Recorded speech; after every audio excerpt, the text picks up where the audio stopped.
In one of my past videos, I talked about how spiritual bypass philosophy or Neo-Advaita philosophy sort of starts to run in the background. And then we perceive, I perceived, and I think it happens to all of us, we perceive the world through the philosophy instead of seeing the world as it is. It's like I filtered and interpreted everything. And one of the main things that I misinterpreted through the in my case it was Neo-Advaita, but spiritual bypass in general philosophy, was that life was meaningless, that nothing mattered except enlightenment.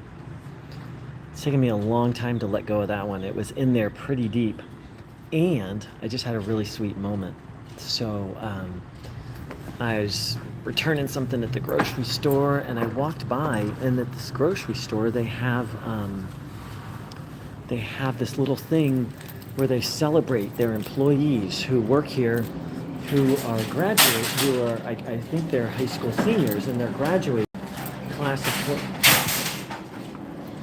of 2026. And I just saw it, and it's like I started to feel the old Neo-Advaita thoughts coming, like, well, who cares? It doesn't, graduating from high school doesn't matter. I started, and then I just let it go, and I was like, whoa. These people graduated from high school, and to boot, they did it while working at least part-time or possibly full-time. Just to graduate from high school is a big deal. And so it's a little victory, but it's huge, because I was just looking at everything and judging everything, and oftentimes it was unconscious, because I was like, oh, well, it's true that everything is meaningless except for enlightenment. So as I've shared, to help me overcome fake non-duality, a very extreme form of spiritual bypass, I studied with some traditional non-dual teachers. And once again, non-duality isn't my path. For those who it is, traditional non-duality is not my path, but for those who feel drawn to it, go for it.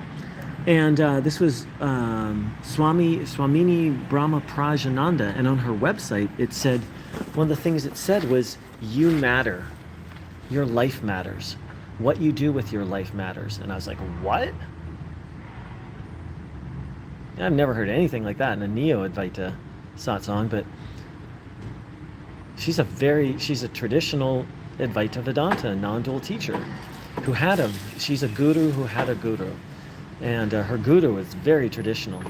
And so that just shows you how deeply we've been misinformed about what actual non-duality it is, and more importantly, what the path is, the path of integration and inclusion, because Neo-Advaita is all about exclusion and actually duality, but I've talked about that a lot. But I could go on and on. You guys know I love to talk, but I'm just going to keep it short and sweet and celebrate, and I celebrate those grads. One of them actually, I've ended up in her checkout line many times, and next time I see her, I look forward to offering her congratulations. And life matters. What we do with our life matters. That may not be the ultimate or the complete truth, because I also think my view is that because what we do with our life is like conditional, right? It's conditional peace and happiness. And then we can think of something like enlightenment or liberation as unconditional peace or happiness. So I say it's both, that both are important. It's important for us for myself, I'll say this, it's very important to engage in life in a meaningful way, and it's also very important to find unconditional peace and happiness, to connect to that which is beyond, but also to intimately connect with what is all around me, every moment of every day, both the unconditional and the conditional. So, okay, I'm talking too much, because I love to talk philosophy, and that's another thing I'm recovering from, talking philosophy, and it can be a distraction from just being engaged in life. So I'm going to sign off. Thanks everybody for dropping on, and congratulations to the class of 2026. Because it takes me back in time. Like, it was such a big deal when I graduated. And Neo-Advaita philosophy or spiritual bypass, like, it doesn't matter, or only God matters, or this bullshit. Everything matters. I say everything matters or nothing matters.